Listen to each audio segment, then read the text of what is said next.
Les clients omnicanaux, ils sont avec un potentiel business beaucoup plus fort, ils ont une lifetime value beaucoup plus importante, ils réachètent plus souvent. Donc on a tout intérêt collectivement à travailler tous les flux, dans tous les sens. C'est pour ça encore que cette omnicanalité, elle est importante, c'est que si le client il a une expérience aussi sympa, aussi fluide, aussi agréable, quel que soit le canal, il va revenir et il va devenir client omnicanal.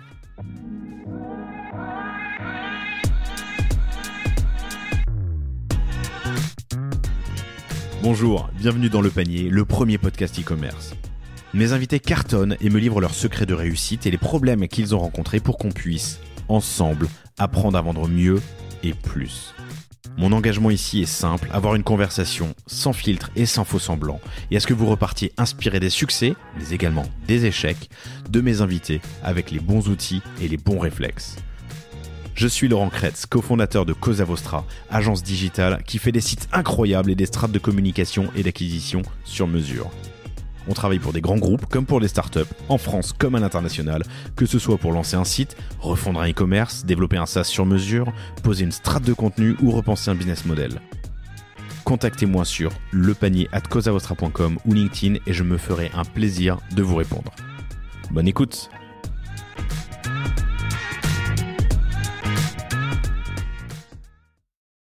Bonjour à tous, très heureux de vous retrouver aujourd'hui pour ce nouvel épisode du Panier. J'ai l'immense plaisir de recevoir Barbara Soyer, qui est la Global E-Commerce Director chez Petit Bateau. Salut Barbara, ça va ? Oui, très bien. Bonjour à tous. Bonjour Laurent. Très heureux de te recevoir. Alors moi, je ne t'ai pas croisé, mais tu as croisé mon associé au One-to-One l'année dernière. Tu y étais aussi cette année ? Oui, j'y étais cette année également. Ok.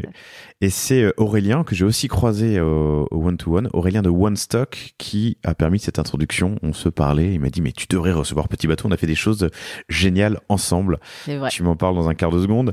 Très heureux de te recevoir, grand groupe, petite marque familiale, pardon, mais tellement installée dans notre émotionnel et dans notre histoire, puisque vous fêtez vos 130 ans. Exactement. On est né en 1893, ça paraît préhistorique, mais on est toujours aussi jeune. 1893, vous faites partie du groupe Rocher, le groupe Yves Rocher, qui est un beau groupe familial. Toi, tu as un passé chez LVMH, entre autres, chez Sephora, et tu me raconteras le passage de l'un à l'autre. Vous êtes un peu en avance de phase dans le groupe Rocher sur la partie digitale. Aujourd'hui, c'est 30% de votre CA. Sur Petit Bateau, on parle de 270 millions d'euros en tout, dont 30% en ligne, avec un objectif à 50% d'ici 2025. C'est après-demain. Tu vas nous donner les principaux leviers pour y arriver. Et un autre sujet qu'on abordera, c'est la circularité. Vous avez un engagement fort sur le sujet. On va parler seconde main, on va parler location, et bref, tout ce que vous faites dans ce domaine. Mais peut-être qu'on peut commencer par One Stock et ce que vous avez fait ensemble. Oui, avec plaisir. En effet, on travaille avec One Stock depuis fin 2021. En tout cas, c'est live depuis fin 2021. C'est un projet qui a été amorcé à peu près un an avant. Petit Bateau avait un petit peu de retard avec le Covid sur le click and collect. On ne proposait pas le click and collect. Là où beaucoup de marques, et en l'occurrence Sephora, avaient accéléré sur le click and collect pendant le Covid, Petit Bateau n'y était pas. Donc pour pallier ce manque, on a travaillé avec One Stock sur le stock unifié. Et donc sur la possibilité, d'offrir à nos clients le click and collect en 2 heures dans l'ensemble de nos magasins. Mais également... Une centaine de magasins en France. En France, tout à fait. Et également de pouvoir leur proposer, alors ça c'est assez transparent pour le client, c'est lorsqu'il commande sur le site e-commerce, si jamais le stock central dans notre entrepôt n'est pas disponible, un magasin peut capter tout ou partie de la commande et expédier les produits au client. L'objectif c'était de réduire les taux d'annulation potentiels, d'augmenter la satisfaction, parce que du coup ta commande elle est complète, mais également de mieux valoriser ou en tout cas de mieux optimiser la gestion des stocks. Parce qu'il y a quand même dans les magasins des stocks qui restent, qui prennent de la place, là où sur Internet on sent moins cette problématique. Et donc il fallait qu'on arrive à mieux optimiser le coût de ces stocks et de ces stocks potentiellement dormants dans des magasins qui seraient jamais partis, parce que quand il te reste plus qu'une paire de chaussettes dans une seule taille, tu la mets difficilement en rayon. Donc pour toutes ces raisons, on a développé ce projet qui a duré quand même pas mal de temps et qui est sorti en novembre 2021 et qui a permis vraiment cette optimisation de nos stocks et de l'expérience client. Ce qui a été assez incroyable, c'est que donc moi je suis arrivée en mars 2022. qu'entre-temps, il y a eu les soldes et que quand je suis arrivée, on m'a dit « Bon, alors, c'est super ce projet, mais alors, ça a été une cata totale. » Donc, ça prouve vraiment que les projets ne fonctionnent pas toujours du premier coup. Alors, pourquoi une cata ? C'est pas du tout lié à l'outil. C'est lié à la prise en main. En gros, si tu veux, les stocks, pour nous, c'est une extrêmement forte période, surtout ces soldes d'hiver. Et il s'avère que les magasins ont été très bien formés, hein, ça, c'est pas la problématique, mais se sont sentis submergés par un nouveau canal à gérer, faire des colis, enfin, c'est pas leur quotidien, gérer aussi leur clientèle habituelle qui venait pour les soldes, gérer aussi potentiellement des gens qui venaient pour des retours, des explications, etc.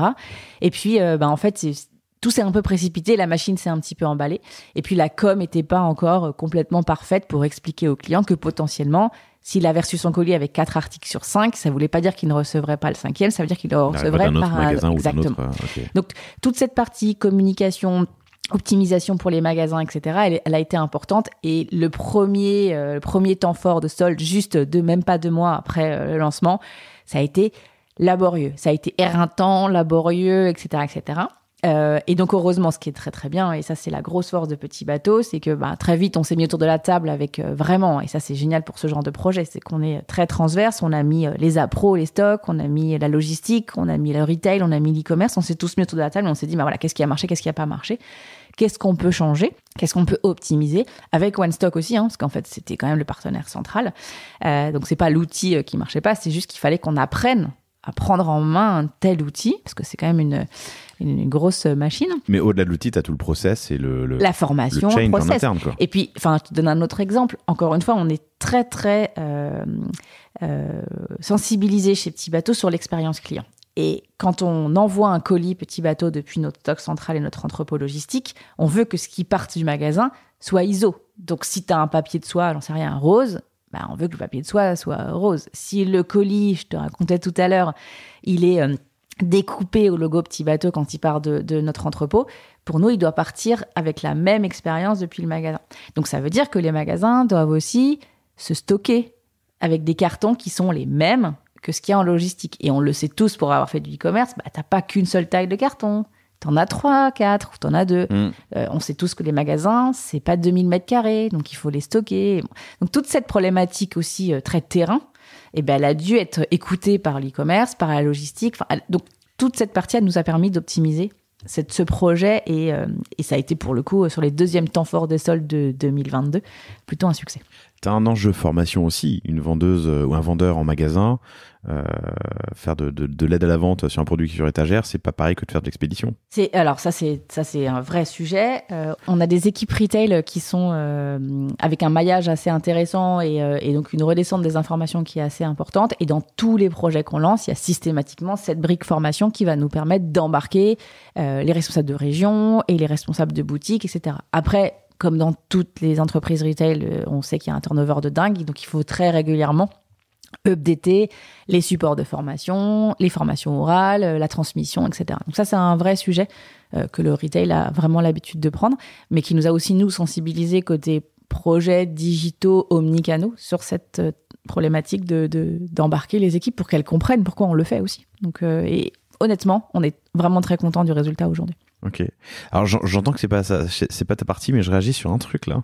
Former régulièrement quand tu as du turnover ou en tout cas de la rotation dans tes équipes. Vous avez une centaine de points de vente en France. Je sais pas, 5, 6 employés en moyenne qui tournent sur. Donc ça fait quand même 500 personnes avec un turnover, je sais pas, de 20%. Enfin ça fait du. Je dis des chiffres en l'air, hein, j'en ai aucune idée, mais ça veut dire que tu as régulièrement rappel, formation de comment, alors, comment vous le gérez ?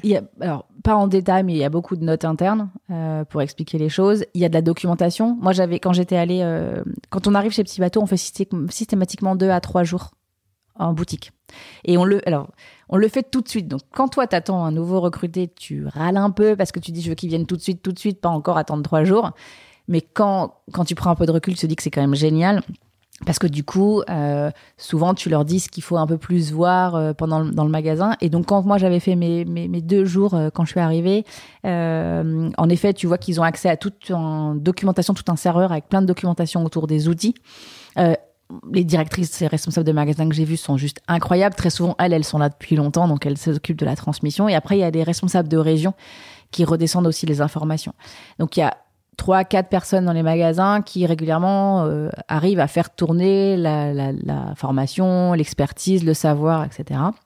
Mais ensuite, je sais qu'ils ont des slots de temps fort de formation, des séminaires, etc.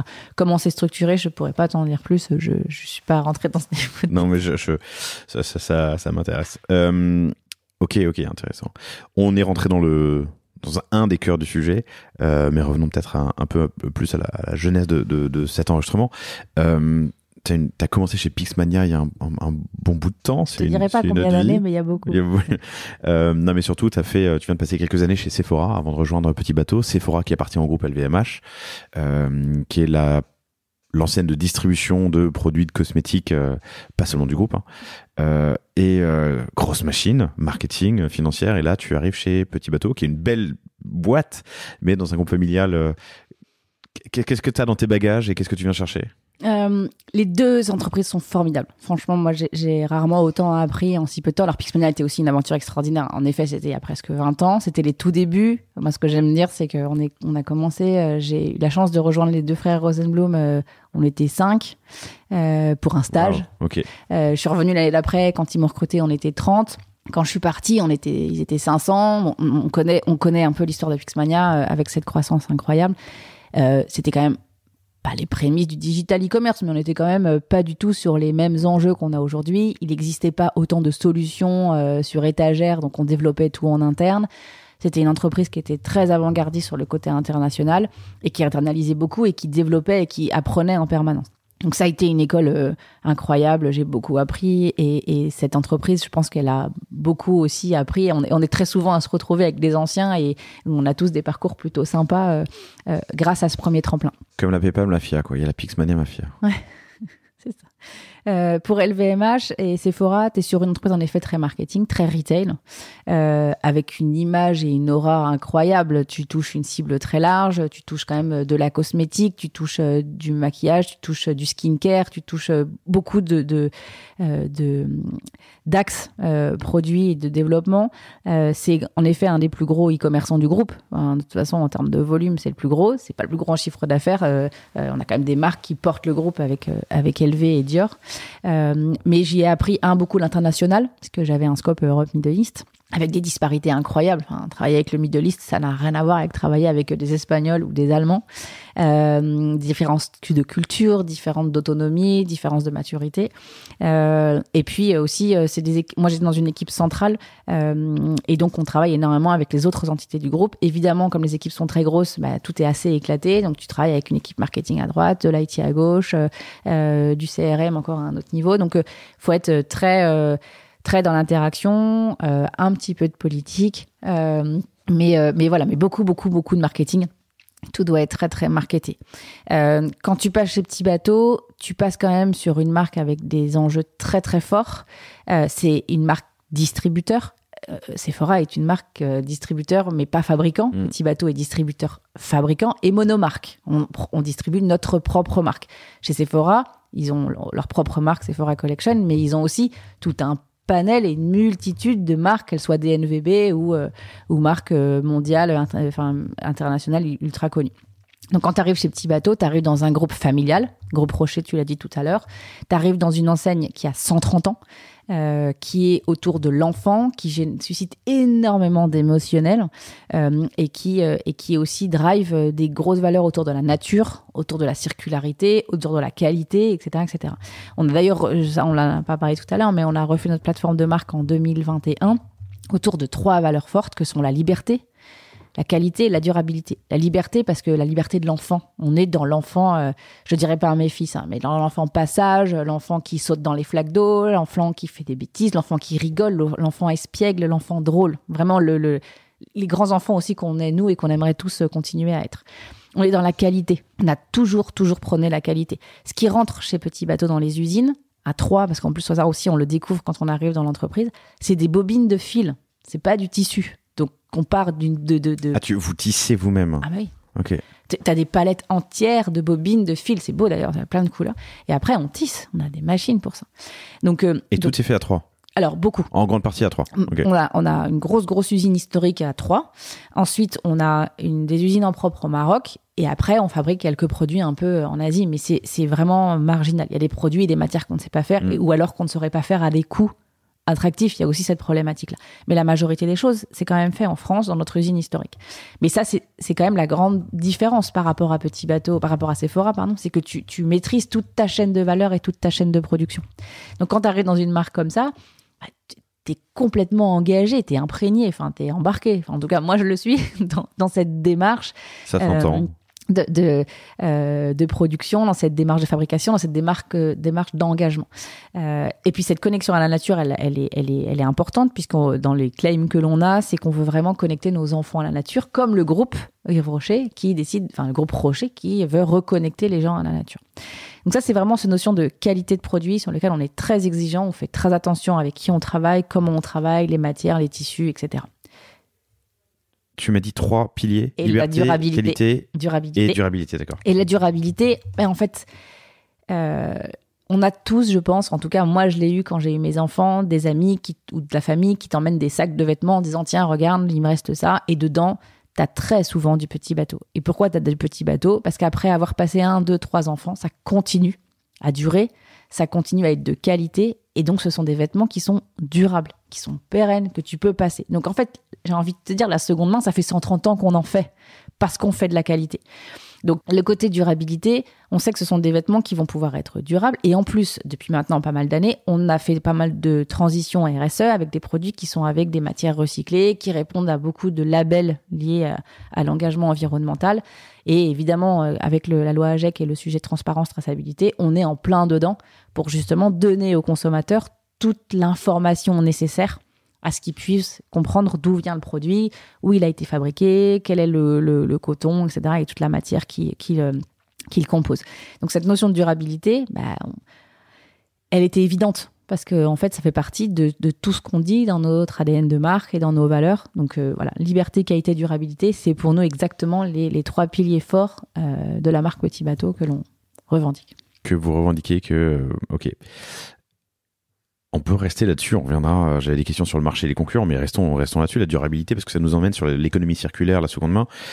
Tu m'as dit, alors je sais pas si tu viens de le dire ou si tu me l'as dit quand on préparait, mais un vêtement est porté en moyenne par 12 enfants. Ouais, on peut être jusqu'à une dizaine d'enfants. Ouais. Ce qui est une évidence, si, chères auditrices, chers auditeurs, vous avez des enfants, vous avez comme moi des cartons et comme Barbara des cartons dans la cave avec le 3-6 mois, le 6 mois, 1 an et ainsi de suite. Les enfants grandissent vite, on se les donne. Moi, je pense que la moitié de mes fringues, je les ai reçues de cousins, de cousines.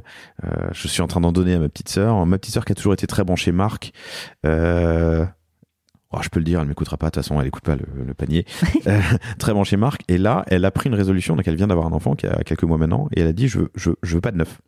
Elle fait que de la seconde main. Donc, il y a un vrai mouvement de fond, mais qui en plus accompagne, c'est important pour la planète. Comment vous le traduisiez chez vous ?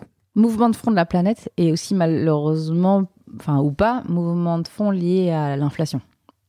Je vais te raconter une anecdote qui m'avait fait beaucoup sourire. Quand je suis arrivée pareil chez Petit Bateau, à Troyes, on a un magasin de 400 mètres carrés dédié à la seconde main, qui a été ouvert il y a un peu plus d'1 an et demi, je crois maintenant. 400 mètres carrés, que de seconde main. Tu rentres, tu dis non mais arrêtez, c'est une blague, c'est pas de la seconde main. Enfin, moi j'ai pas ça dans mes produits de mes enfants, ils sont pas aussi. C'est splendide, c'est incroyable. Le magasin, t'as l'impression que c'est que de la première main. Quand on avait discuté avec la directrice, je lui ai dit mais quelle typologie de clientèle. Donc on est à Troyes, on n'est pas à Paris, et elle me dit écoute, j'ai eu 2 exemples assez opposés, mais qui montrent à quel point on répond à ce besoin. Un qui était une dame qui disait est-ce que c'est écrit quelque part que le produit est seconde main ? Parce que voilà, moi j'ai pas forcément beaucoup de moyens, j'ai un petit budget pour faire un cadeau à une personne qui vient d'avoir un bébé. Et donc, voilà, là, je peux prendre plus de choses pour un plus petit prix. Donc, évidemment, non, c'est écrit nulle part que c'est de la seconde main. Donc, réponse à une question plutôt panier moyen, pouvoir d'achat. Et donc, ça, c'est un très bon point. Et le deuxième point, c'était une autre dame qui disait est-ce que c'est écrit seconde main ? Alors, la directrice du magasin lui dit non. Elle dit mince, parce que ma belle-fille, elle est à fond dans le sujet de la circularité et elle ne veut que des produits seconde main. Est-ce que vous pouvez me l'écrire ?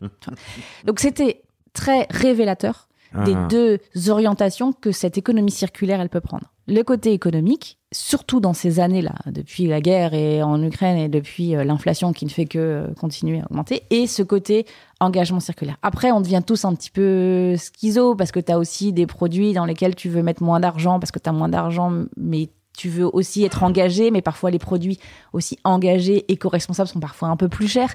Du coup, la seconde main, elle répond un peu à ce double enjeu. C'est bien pour la planète et c'est bien pour mon portefeuille. Du coup, si je reboucle sur ta question que j'ai perdue... Non, mais c'est la seconde main. Donc, vous avez un bel objectif 2030. Un article sur 3 vendu doit être un article de seconde main. Vous avez un objectif de réduire de 95% le terme m'échappe, les gaz à effet de serre, liés à la production, parce que vous êtes fabricant, ce qui est un enjeu quand même hyper important. 95%, c'est pas rien. Alors, t'as raison, il y a deux choses. Il y a ce côté engagement sur tous nos projets B2C à destination de nos clients pour montrer qu'on s'engage et continuer à s'engager avec des projets comme la location qu'on a montée et la seconde main, sachant que la seconde main, on l'a commencé il y a quand même déjà pas mal de temps. Donc, il y a ce magasin qui a ouvert il y a 1 an et demi. Et après, il y a une bonne vingtaine de magasins en France qui ont des corners seconde main. Donc, qui font cohabiter de la première main et de la seconde main. Et la seconde main en digital, on l'a lancé le 1er mars de cette année. Donc, c'est tout récent, ça a 2 mois. Okay. Et on a comme objectif cible de pouvoir également proposer à nos clients, via le site e-commerce, de collecter leurs articles seconde main. Aujourd'hui, s'ils veulent nous ramener des produits petits bateaux, ils sont obligés d'aller en magasin. Là, l'objectif, c'est de faire du reverse delivery, de proposer à nos clients, via un process retour très facile, de nous mettre dans un carton leurs produits petits bateaux et on leur donne en contrepartie un bon d'achat à utiliser. Donc ça, c'est toute la partie plutôt B2C, etc. Ensuite, toutes les strates de l'entreprise aujourd'hui sont engagées dans la seconde main. Et dans la circularité et dans l'engagement environnemental. C'est exactement ce dont tu parlais juste avant. Il y a un projet qui s'appelle Mission 003, mais qui est aussi basé à Troyes, qui fait en sorte que nos usines, justement, qui sont en industrie textile, très consommatrices d'eau et très émettrices de gaz à effet de serre, puissent travailler sur des machines plus économiques en eau, sur des machines qui dégagent moins des gaz à effet de serre. Et si gaz à effet de serre dégagé, en fait, c'est de la chaleur qu'on veut réutiliser en chauffage pour les usines. Parce que chauffer des usines gigantesques, c'est incroyable. On fait venir parfois des journalistes. Cette usine est incroyable. Il y a la partie usine où tu as un plateau énorme, gigantesque de couturières avec des machines à coudre. Tu as aussi des énormes entrepôts avec des machines à tisser, etc., dont on parlait tout à l'heure.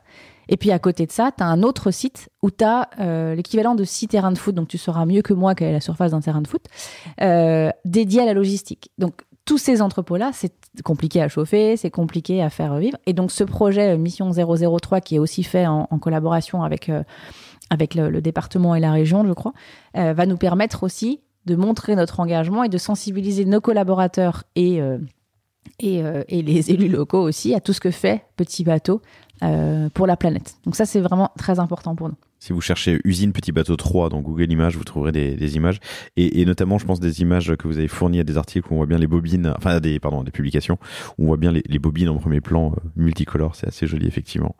Je reviens juste sur un point que tu as abordé, l'enjeu de la collecte. Et du coup, ça me fait penser à plein de choses, mais déjà, ce métier de point de vente et de vendeur en point de vente qui a complètement évolué parce qu'il fait maintenant de l'expédition avec du stock unifié, il fait de la collecte il doit savoir tout faire, il doit en plus vachement communiquer, enfin le retail doit communiquer avec le digital, mais on en parlera tout à l'heure. Vous avez un weekly toutes les semaines où le retail et le digital se parlent, mais bref, je reviens à la collecte. C'est un enjeu qui est quand même assez important. Si tu veux vendre, il faut collecter. Ouais. Donc en effet, alors depuis longtemps on collectait déjà pour alimenter le magasin dont je te parlais à Troyes, à Saint-Julien, là, qui s'appelle Saint-Julien, de 400 mètres carrés. Il fallait du produit et il fallait du stock. Donc ça fait déjà longtemps qu'on commence à collecter. Ensuite, on a fait des campagnes de communication autour de la collecte. Nos magasins collectent. Et ensuite, ça revient à notre entrepôt où on vérifie l'état. On a un cahier des charges extrêmement exigeant sur le site e-commerce parce qu'en fait, comme tu ne vois pas le produit, on ne demande que des excellents états. Donc très souvent, c'est soit des produits dont les gens ont fait très très très attention, soit des cadeaux qu'ils n'ont pas utilisés, soit des achats qu'ils ont fait eux-mêmes mais qu'ils n'ont pas utilisés ou qu'ils ont utilisés une fois. Donc c'est vrai qu'on est très strict sur la qualité des produits qui sont remis sur le site e-commerce. Donc en général, quand tu le reçois dans ton colis, tu as 0 surprise. Mais en effet, on a fait des campagnes dans les magasins où il y avait un discours de conseillère auprès de nos clientes en disant « ramenez-moi vos sacs ». Mais comme il y a une fidélité aussi, un échange très fort avec nos clientes, ça vient assez naturellement. Mais elles ont été formées, tu as raison aussi, sur le discours. Et ensuite, là, sur le e-commerce, enfin, sur le digital, on avait fait quelques campagnes type Google, Insta, etc. pour aussi promouvoir la collecte dans les magasins. Et quand on aura aussi la collecte sur le site e-commerce, on activera aussi des campagnes de communication autour de la collecte via le digital. Mais en effet, la clé, c'est ça. Si tu n'as pas de produit, tu ne peux pas les vendre. Si tu n'as pas de produit, donc on est en train de beaucoup dynamiser et beaucoup accélérer sur ce process pour avoir systématiquement du produit. Ok. Et donc, le produit est réintégré dans les circuits et intègre le e-com, entre autres. Et il y a une partie seconde main qu'on peut aller voir, dans laquelle tu peux acheter quoi ? Soit de la seconde main, soit du produit neuf ou Ça, c'est la grosse force de notre projet. C'est qu'on a décidé de le développer 100% en interne. Et donc, c'est pas un site en marque blanche, c'est une partie du site qui est complètement intégrée. Tu l'as dit, il y a un onglet qui s'appelle seconde main. Et donc, tu peux naviguer sur le site Petit Bateau et mettre dans ton panier du première main et du seconde main, ce qui te fait en fait un panier mixte, ce qui te fait une expérience finale de livraison qui est exactement la même que si tu avais acheté de la première main, exactement de l'unifié. Ça, c'est extrêmement fort, puisque sur les paniers seconde main, on a près 70% des paniers qui sont mixtes. C'est au-delà de ce qu'on avait imaginé. C'est-à-dire que beaucoup nous ont tendu la perche en disant ça va complètement cannibaliser. Bah non, en fait, au contraire, ça donne une dynamique, ça fait une porte d'entrée, ça rassure le client, ça fidélise aussi. Parce que du coup, il peut retrouver aussi des produits d'anciennes collections qu'il avait loupés peut-être il y a 2 ans et qu'il revoit dans le circuit en seconde main. Donc, il y a énormément d'avantages à promouvoir cette première main et cette seconde main. Et c'est vraiment ça sur lequel on surfe et on veut continuer à communiquer parce que aujourd'hui, tu as très peu de sites e-commerce qui te proposent ce genre d'expérience. Et quand on dit qu'on est très orienté client, c'est encore une fois dans cette démarche-là et ça répond à cette volonté, c'est que le client, il va avoir derrière le colis comme d'habitude, le papier de soie comme d'habitude, l'expérience comme d'habitude. Et s'il veut retourner ses produits en magasin comme il le fait d'habitude, première main, seconde main, pas de problème, c'est pareil. Donc c'est vraiment important. Le client, il n'est pas ni stigmatisé, ni séparé d'un client première main. C'est un client Petit Bateau. Voilà. Il doit retrouver exactement la même valeur et les mêmes engagements de la marque. Retrouver les collections passées, ça me fait sourire parce que moi, j'ai une fille qui est dingue. Et quand elle a trouvé un vêtement qui lui plaît, elle ne porte que ce vêtement jusqu'à l'épuiser. Mais voilà. Et je peux peut-être le retrouver. J'ai jamais pensé à aller chercher, tu vois, retrouver les collections passées. Elle a plein de fringues, mais il y a le pantalon, le t-shirt qui est son t-shirt fétiche. Expérience unifiée, ça veut dire qu'il rentre dans le stock. Et si on passe de l'autre côté si on ouvre le capot, il y a un SKU pour chaque. En fait, on retrouve l'ARC, enfin on retrouve la référence du produit, mais il a une fiche produit dédiée et il rentre dans nos systèmes, en particulier notre PIM, comme une autre référence. En fait. Et ton avantage, c'est que si par chance il y a encore une étiquette dessus, je peux retrouver dans le PIM le produit. Donc ma fiche exactement. Popule plus facilement que exactement. Ma fiche produit. Okay. Exactement. Après, en fait, ce sont des fiches produits très éphémères parce qu'on a rarement beaucoup de quantité. On va recevoir, par exemple, le t-shirt à fleurs d'il y a 3 ans en taille, je sais pas moi, 6 ans. Je suis pas sûre qu'on ait des quantités astronomiques de taille et de produits sur cette référence. Donc en fait, les produits sont assez éphémères dans la seconde main. Donc on va les voir une fois, 2-3 jours, et puis le lendemain, il y a une forte chance que tu les vois plus parce que ça tourne très vite. Et d'un point de vue réassurance, j'imagine que ce soit un vêtement seconde main Petit Bateau vendu par Petit Bateau, ça aide. Beaucoup. Ouais. En fait, beaucoup. Encore une fois, tu communiques sur. Tu me donnes une autre porte ouverte que je l'enfonce. Vas-y. On revient sur les valeurs de marque, on revient sur les engagements de la marque, on revient sur la qualité des produits. Donc oui, en effet, c'est Petit Bateau qui s'occupe de vous. Il y a un service client derrière, il y a des équipes magasins si vous avez un problème. Donc tu rentres dans l'écosystème et dans l'univers de la marque Petit Bateau. Donc c'est très rassurant. Très cool, très cool. Bon, maintenant, on va pas se mentir, il y a un enjeu business. J'imagine que la marge, l'effort sur un produit seconde main n'est pas le même que sur un produit neuf que tu produis en série. C'est un bel engagement. mais ça c'est pris en compte dans une période qui est un peu difficile. Il y a de l'inflation, le CA peut stagner, baisser dans certains cas. Enfin, je sais pas si c'est le cas pour vous, mais l'e-commerce vit mal en ce moment. Il y a des enseignes qui ferment. Faire de la seconde main, faire de la location, on n'en a pas parlé. On pourra faire un petit détour après, mais c'est pas les mêmes niveaux de marge que sur du neuf. Alors, c'est intégré dans la réflexion, j'imagine. Alors, c'est totalement intégré dans la réflexion. Bien sûr. Encore une fois, comme je te disais, Petit Bateau est fabricant. Donc, on maîtrise nos marges et on maîtrise toute notre chaîne de production et toute notre chaîne de valeur. Et on n'est pas trop dépendant de fournisseurs externes, évidemment quelques-uns, mais beaucoup moins que certains de nos concurrents ou certaines enseignes qui, malheureusement, ont mis la clé sous la porte. Petit Bateau a fait, je pense, 3 virages très forts. Et en tout cas, et ça reste notre stratégie. C'est un positionnement de marque très fort, avec ce changement de plateforme de marque dont je te parlais tout à l'heure, avec ces 3 valeurs, liberté, qualité, durabilité, que l'on claim haut et fort dans plein de canaux et dans plein de médias différents. Ça, c'est important, parce qu'on recapitalise sur cette marque forte. Et en plus, cette année, avec nos 130 ans, on va vraiment le marteler fortement. Donc ça, c'est important de travailler sa marque, de travailler sa préférence de marque. Ça nous donne un avantage. Le deuxième avantage, c'est le digital. On était à 11% en 2019, on est passé à 30% en 2022, on veut achiever 50%. Il y a très très peu de marques retail, fashion, qui ont ces statistiques-là et qui ont ces chiffres-là. Donc là aussi, ça nous donne une préférence. Et on est très omnicanaux puisque l'ensemble de nos plans de com, l'ensemble de nos actions sont omnicanales parce qu'en fait, on dit qu'il n'y a qu'un seul client Petit Bateau et il doit être traité et chouchouté de la même manière, quel que soit le canal. Et le dernier virage extrêmement fort que l'on claim beaucoup, et en plus on met les actes en face des mots, c'est la circularité. Avec la location, avec la seconde main, et avec tout ce qui se passe aussi un peu en back-office, dans nos usines, dans tous nos process de production. Donc avec ces 3 axes, on est quand même sur un trend qui nous donne plus de valeur ajoutée que potentiellement, malheureusement, certaines autres marques qui soit n'ont pas pris ces virages-là, mais quand on regarde un petit peu quels sont les comportements des consommateurs, quelles sont les attentes des consommateurs aujourd'hui, très souvent, on va se faire un peu de fleurs de temps en temps. On est content parce qu'on peut cocher quand même pas mal des cases de ce que les clients recherchent aujourd'hui. Après, on continue à travailler tout ça. On est extrêmement vigilant. On interroge beaucoup nos clients. On est très proche de nos clients de Gold qui sont quand même notre cœur de cible pour justement comprendre là où aujourd'hui on pourrait pallier un manque ou un besoin. Donc ça, pour le coup, je pense que c'est ce qui va nous faire aussi aller vers continuer à faire de la croissance, continuer à faire de la rentabilité, et puis à être un peu ce moteur du groupe, mais les emmener avec nous, parce qu'on est très content de travailler avec les autres marques du groupe pour accélérer en digital, pour tester des choses. Et on est aussi une marque, ça c'est très important, je voulais aussi le préciser, très innovante. Je t'ai pas reparlé des 2-3 dates clés de Petit Bateau, mais on est l'inventeur de la culotte, la marque Petit Bateau. Oui, attends, c'est vrai qu'en plus on m'en a parlé il y a 2-3 mois, et on m'a dit, tu sais que c'est Petit Bateau qui a inventé. Alors donc la culotte, je savais, mais non.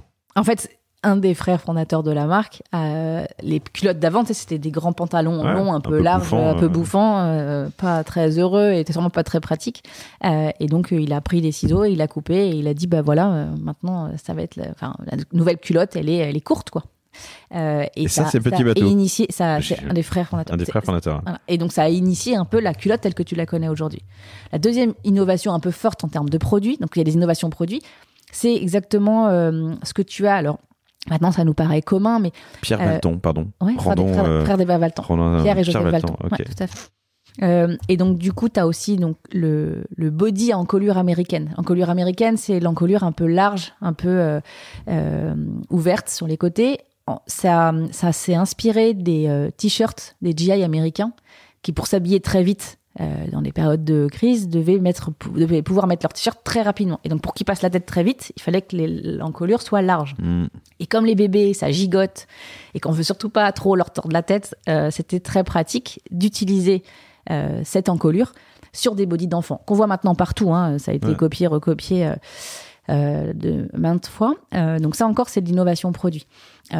Sur des sujets RSE, sur des matières, on a aussi été très innovants.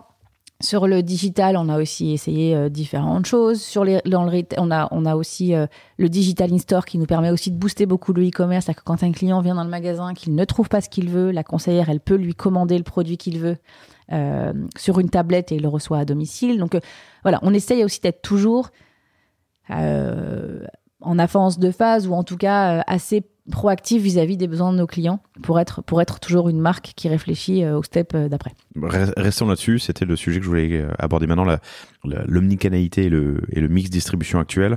Tu m'as dit que 30% de ton CA est fait sur le digital. Qu'est-ce qu'on met dans le digital ? Alors, on met le e-commerce, pur. Europe, mais aussi Asie, parce qu'on a aussi une filiale au Japon et on vend aussi en Chine. Et là, on a développé Israël. Enfin, voilà, encore quelques pays, qui vont arriver. On met aussi la partie digital in-store, avec en effet ce sujet de commande sur tablette.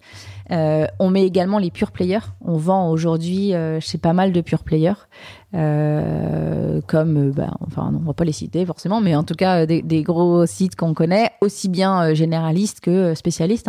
Donc ça, si, c'est important c'est une belle part de notre chiffre d'affaires aussi.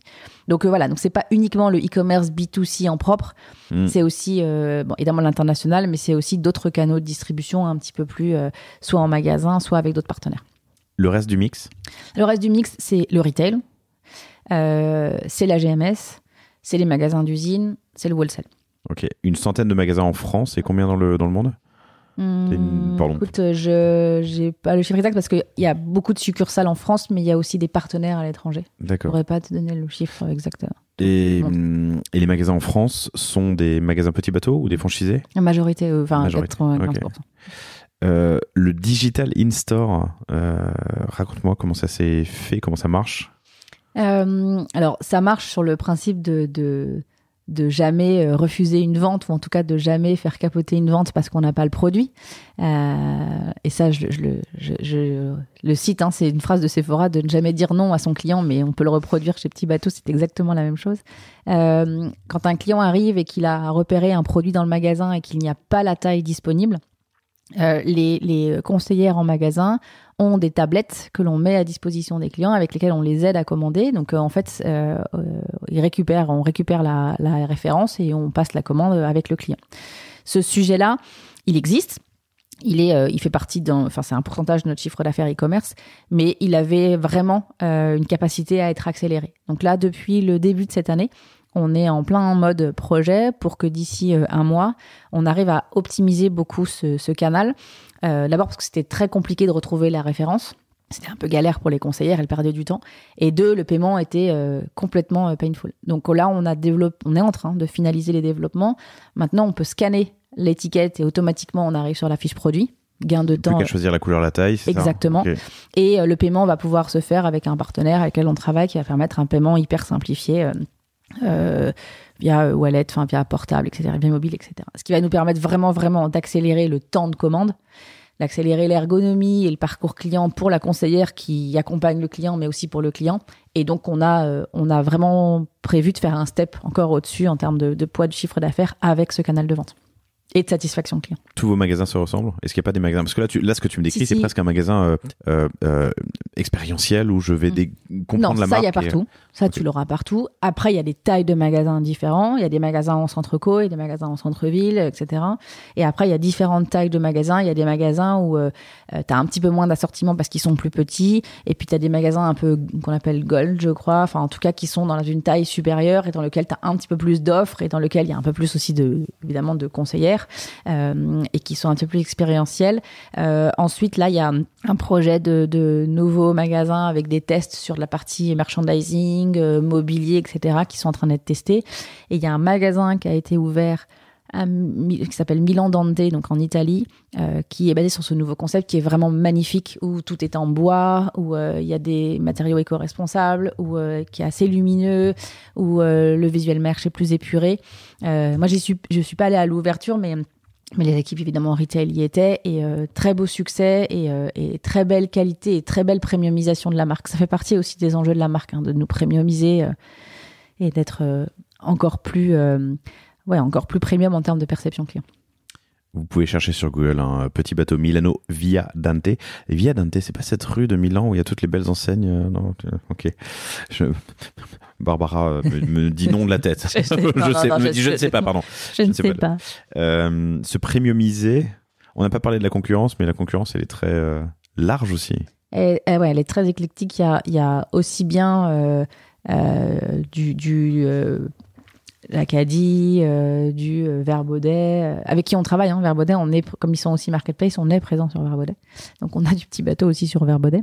On a également des enseignes très généralistes qui peuvent aussi un peu nous concurrencer, mais on a surtout aussi alors tu peux trouver du Bon Point si tu vas sur le haut de gamme, tu vas trouver du plus bas de gamme, plus promophile, peut-être sur du DPM ou autre.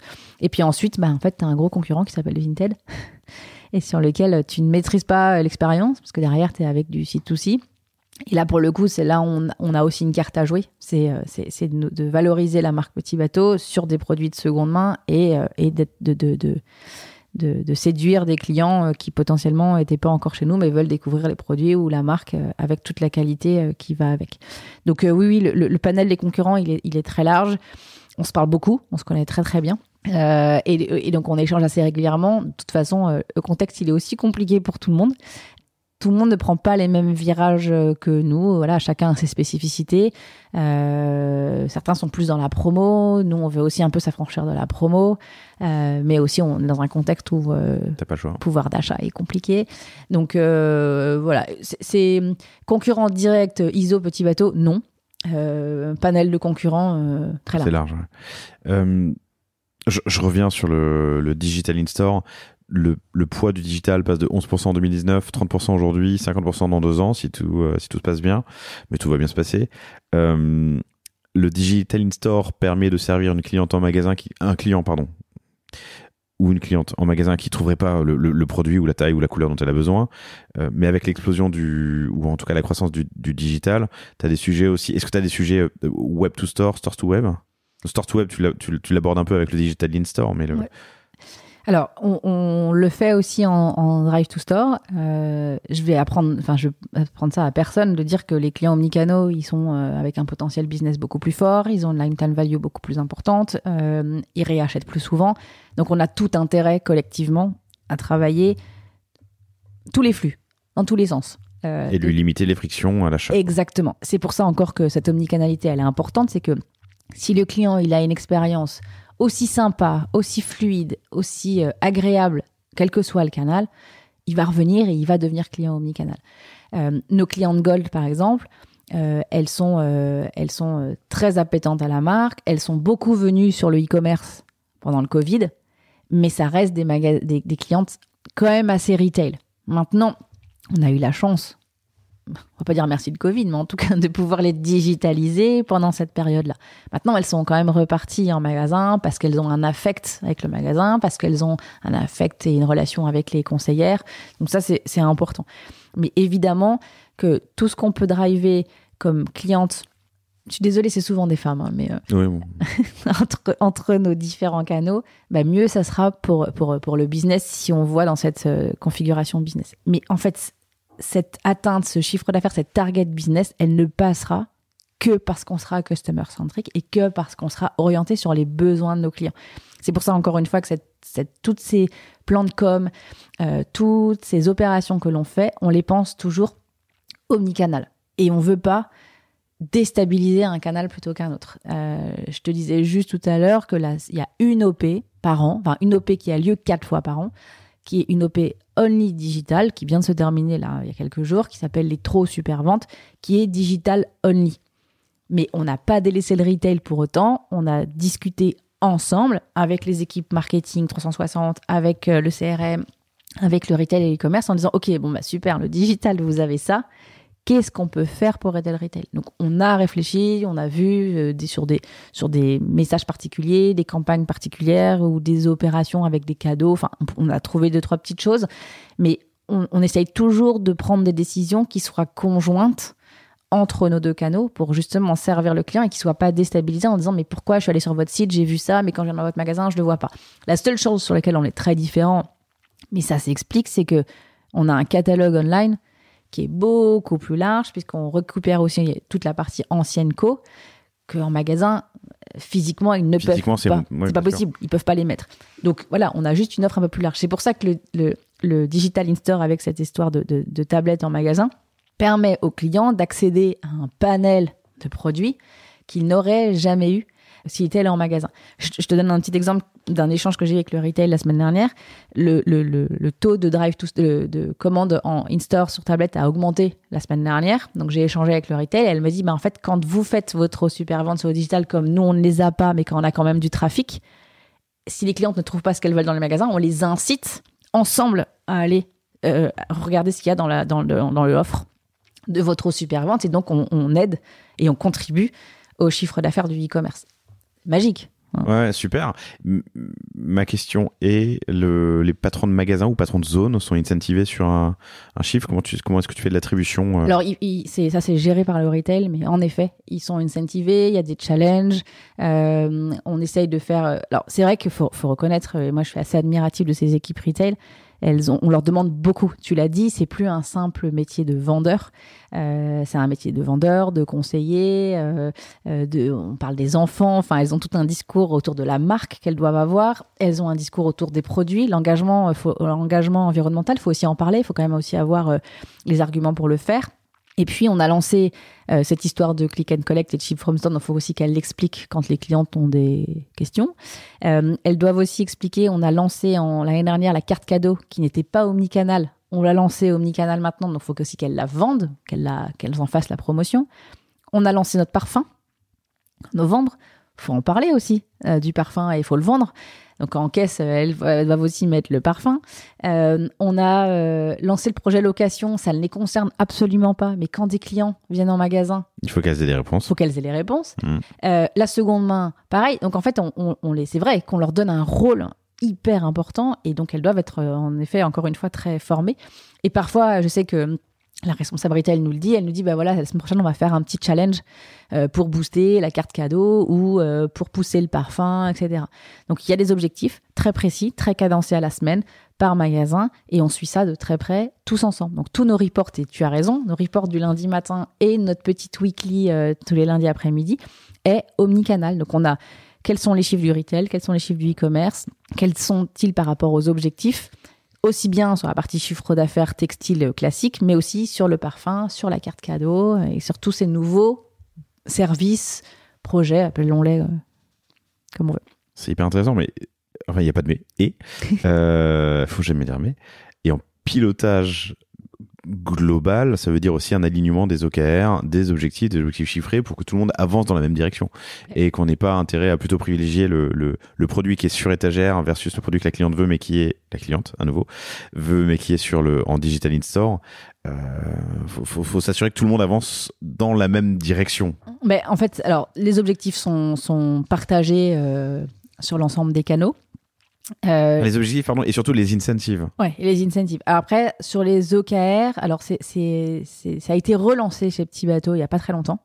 Ça touche aujourd'hui que notre équipe digitale, parce que c'est quelque chose d'assez... Les OKR. Oui, les okay. OKR. Pardon, Objective Key Results, c'est une manière de fixer des objectifs et de les cadencer dans le temps. Ouais, surtout de les découper et de se donner des targets qui sont court terme et qu'on peut suivre, atteignables et qu'on peut suivre régulièrement. Donc ça, on l'a réactivé il y a quelques mois dans notre équipe digitale déjà pour se faire un peu la main. Ça aide les équipes, mais on a expliqué le process et on a expliqué le dispositif à pas mal d'équipes. Alors le retail, ils ont d'autres choses. Ils ont en effet des incentives. Très souvent, c'est aussi lié à des primes derrière et des bonus, etc. Mais elles ont ce genre de petits challenges et de petites dynamiques pour booster selon des périodes, soit plus creuses, soit avec des enjeux. Enfin, la carte cadeau à Noël, c'est un no-brainer, quoi. Faut vendre la carte cadeau à Noël. Donc, ils travaillent beaucoup sur ces sujets-là. Ok. Quand on arrive sur le site Petit Bateau, il y a 4 entrées: e-shop, seconde main, location, fidélité. La location, on peut en parler très rapidement parce que c'est assez récent. Oui, on peut en parler très rapidement. C'est initié, pareil, fin d'année dernière. En novembre l'année dernière, je crois qu'on a tout sorti en même temps. Donc, on l'a lancé avec un partenaire tiers. C'est un site en marque blanche. C'est plutôt dédié aux bébés. Ce sont des box plutôt liés à la naissance dans lesquels tu choisis des produits et la taille. Tu les reçois et en fait, tu payes jusqu'à ce que tu gardes les produits. Et dès que tu rends tout ou partie de ta commande, on te refacture, en tout cas réajuste ce que tu as payé et tu peux recommander la taille supérieure. L'avantage, c'est sous forme d'abonnement mensuel. Tout à fait. En fait, ce qui est hyper important, c'est que tu réponds encore une fois à cet engagement de pouvoir d'achat et donc de petit prix, de turnover en tout cas de tes produits, tu les stockes pas, et donc d'empreinte aussi un peu écologique, environnementale, etc. Donc ça, c'est un projet qu'on a lancé. On est un peu au balbutiement, il y a encore beaucoup d'ajustements à faire. C'est pas encore. C'est un très bon outil d'apprentissage sur nos clients. C'est des nouveaux clients. C'est assez étonnant d'ailleurs. C'est encore une fois des portes d'entrée pour driver des nouveaux clients, des jeunes. Donc parents, ça cannibalise pas l'existant. Ouais. Des jeunes clients, des jeunes parents, qui veulent tester des choses et qui sont peut-être aussi plus enclins à faire de la seconde main et à faire de la circularité. Donc c'est beaucoup d'apprentissage et beaucoup de test and learn sur ce projet. C'est pas encore la vache à lait de l'entreprise. Non, mais une fois de plus, un peu en avance de phase. Exactement. Okay. Non, et alors, je voulais parler du la quatrième entrée. Tu en as parlé plusieurs fois, là, des clientes Gold. La fidélité dans un univers où vous avez 130 ans, certes, et ça fait 130 ans que les gens font des enfants encore en France, formidable, mais ton enfant, tu l'as quelques années, tu en as peut-être plusieurs, mais il y a une rotation, quoi. Donc, comment vous abordez la fidélité? Quels sont les outils, les triggers que vous avez pour... Alors, on a un programme de feed qui s'appelle la Grande Tribu, qui permet de générer des points dans tes achats et d'avoir des cadeaux. Des cadeaux, ça peut être des réductions, ça peut être des cadeaux primes, des primes liées... Alors, ça peut être des serviettes de plage, des sacs, des petits ponchos, des tabliers, enfin, en tout cas, toujours lié un peu à l'univers du textile et des petites pochettes. Je l'ai pas avec moi, mais on a toujours des petits cadeaux très sympas. Sympa. Des cadeaux anniversaires aussi, et des beaux cadeaux. De mémoire, tu peux gagner un t-shirt femme offert, ce qui est quand même un beau produit, un beau cadeau. Et ensuite, alors au niveau de trigger, plutôt, on va dire CRM, très technique du terme, on en a beaucoup. Lié à la bienvenue, lié à tout ce qui est programme PRM, pour embarquer des prospects en clients, lié à des premières commandes, liées à des anniversaires, liées à des golds. Donc les golds, elles sont très très chouchoutées. On a aussi des événements physiques avec les golds, dans lesquels on fait des petites ventes exclusives en magasin. Elles ont droit à des avant-premières sur certaines OP pendant l'année. Elles ont droit à des previews, en fait, dans lesquels elles peuvent venir acheter avant les autres clients. Elles ont des mailings. On fait du mailing postal extrêmement qualitatif et vraiment très sympa plusieurs fois dans l'année, et c'est principalement à ces clientes-là qu'on le fait. Donc on a un discours de marque et un discours vis-à-vis de ces clientes qui est un peu différent du reste de nos clientes. Donc ce programme de feed, il est existant, il marche, il est en cours un peu d'optimisation pour encore plus l'améliorer. Il s'oriente pas que sur du transactionnel, encore une fois. On essaye vraiment de travailler beaucoup le relationnel, d'où ces événements Gold qui ont été mis en place, et d'autres à venir qui vont être communiqués. On les interroge aussi, on a besoin d'elles pour comprendre ce qui va moins bien, ce qu'ils voudraient améliorer. Et tu as raison, en gros, elles tournent. Enfin, une fois que tes enfants, on en a parlé tout à l'heure, 10, 12 ans, en effet, ça passe à autre chose. Mais elles sont toujours des clientes parce qu'elles vont offrir des cadeaux à des copines, à des amis, etc. Donc, elles restent aussi potentiellement des clientes. Donc, c'est aussi la beauté de cette marque et la beauté de cet environnement de produits, c'est que tu peux très bien ne jamais avoir d'enfants et pouvoir offrir des cadeaux parce qu'autour de toi, il y a des enfants. Donc, Petit Bateau peut aller aussi draguer des nouveaux clients qui sont pas des jeunes parents. Les mamies, enfin les grands-parents, les tontons, les tatas, les copains, les copines. On appelle ça, c'est pour ça que c'est aussi cette histoire de grande tribu. On est dans une grande tribu, en fait, dans laquelle la famille, au sens là, c'est de la famille au sens très, très large. Donc, c'est pas les parents et les enfants, on sait qu'il existe une multitude de formes de famille maintenant. Donc, là aussi, on essaie de répondre à ce besoin-là. Intéressant. J'ai une idée qui a filé dans ma tête. Mince, elle me reviendra très certainement. Cool. Je voulais parler un peu juste de la partie technique, la stack technique, puisque ça fait partie aussi de ton univers. Vous êtes sur Salesforce Commerce Cloud depuis longtemps ? 2019. Et alors, c'était une plateforme que je connaissais déjà chez Sephora, donc pas de grosses surprises sur la plateforme. Elle est robuste, elle est efficace. Elle nous permet, en fait, donc on a 6 sites e-commerce en Europe, avec chacun un site Salesforce. On essaie de core modéliser au maximum. pour des économies d'échelle, pour aussi la bande passante. Et puisqu'on on a souvent tendance à dire que Petit Bateau reste une PME et que l'équipe digitale, elle est pas si grosse que ça, en tout cas, pour gérer tout ça. Donc, on a une plateforme e-commerce Salesforce. On a quelques experts dans l'équipe, en tout cas 2-3 qui sont très experts Salesforce, qui connaissent bien cette plateforme. Experts dans l'équipe. Dans l'équipe. Mais en management de la plateforme, pas en dev, pas en... Non, alors dev, on a externalisé. Ouais, mais vous par passez contre, avec qui? On passe avec Capgemini, enfin avec Citelios. Et en gros, ce sont aussi des experts Salesforce. On a demandé à avoir des experts Évidemment. Salesforce. Après, on bosse très étroitement avec Salesforce. Et on essaye aussi d'avoir beaucoup formé nos équipes. On fait régulièrement des petits webinaires, des sessions de formation sur mes équipes e-shop et country managers qui sont dans les opérationnels sur la gestion du back-office et de tout ce qu'ils mettent en place sur le site. Et très régulièrement, on les forme. Des petits webinaires autour du SEO, des petits webinaires autour de tout ce qui est filtre, autour de navigation, etc. Donc, on essaye aussi toujours de garder un certain apprentissage continu, enfin amélioration continue autour de la plateforme. Donc, c'est pas un sujet. Franchement, ça tourne, ça roule. On a des enjeux comme tout le monde de web performance parce que il faut qu'elle soit de plus en plus rapide. Et en fait, c'est ce que je suis en train beaucoup de travailler avec les équipes, c'est qu'on est dans un cercle aujourd'hui vicieux qui doit se vouloir vertueux. Vicieux, pourquoi ? Parce qu'on veut être une marque de plus en plus premium. On veut être une marque qui fait de plus en plus rêver ses clients. Et donc, sur chacun des produits, on veut mettre de plus en plus de belles photos, de plus en plus de belles vidéos. Sauf que ça, en fait, ça a un impact sur le poids de chargement des pages, ça a donc un impact sur la performance du site et ça a un impact sur le SEO.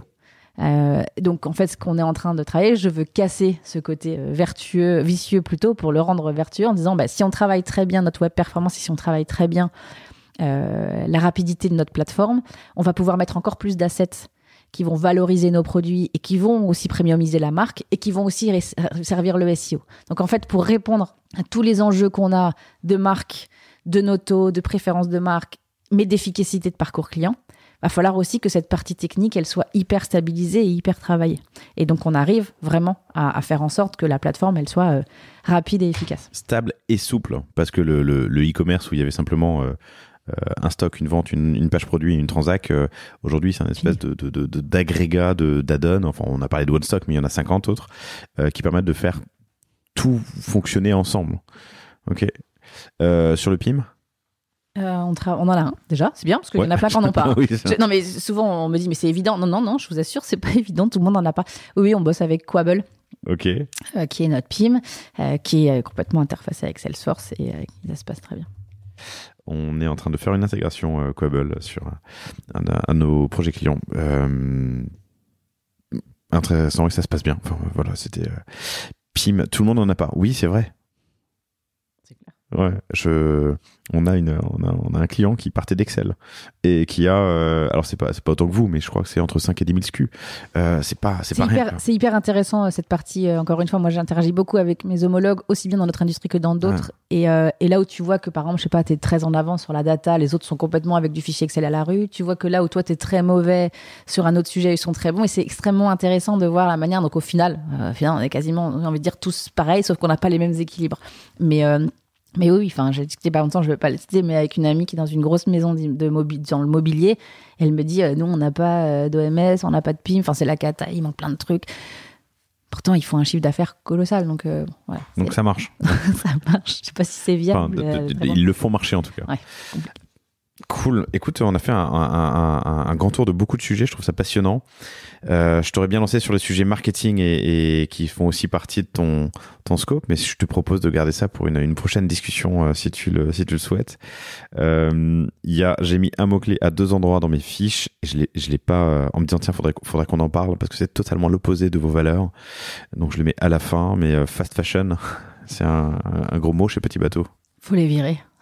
J'ai rien à dire d'autre. En fait, c'est un gros mot. C'est une honte, c'est un scandale. Parce que, en fait, au-delà de la fast fashion, de toute la consommation d'eau et de ce que je te disais tout à l'heure sur les gaz à effet de serre, c'est des gens qui n'ont pas de valeur, pas d'engagement, pas de valeur sociale non plus, parce qu'on ne sait pas trop qui travaille derrière.